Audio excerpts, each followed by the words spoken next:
பல வருடங்களுக்கு முன்பு ஒரு சிறிய கிராமத்தில் வேலாயுதம் என்ற ஒருவர் வாழ்ந்தார்.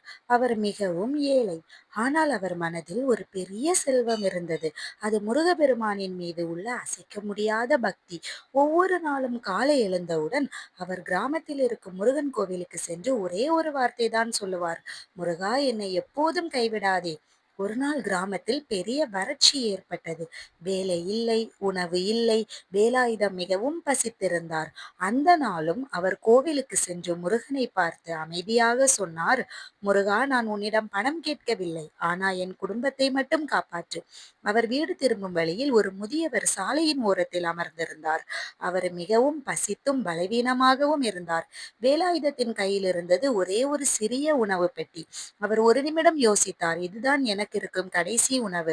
ஆனால் உடனே அவர் அந்த உணவை முழுவதும் அந்த முதியவருக்கு கொடுத்தார். அவர் சொன்னார், நான் பசித்தாலும் பரவாயில்லை, நீங்கள் சாப்பிடுங்கள். முதியவர் சிரித்தார். அடுத்த கணம் அவர் முகத்தில் ஒரு தோன்றியது. அந்த முதியவர் முருகப்பெருமானாக மாறி மறைந்தார். வேலாயுதம் கண்களில் கண்ணீருடன் வானத்தை நோக்கி சொன்னார், முருகா, நீ என்னை சோதித்தாயா என்று. அந்த நாள் முதல் அவருடைய வாழ்க்கை முழுவதும் நல்ல மாற்றம் ஏற்பட்டது.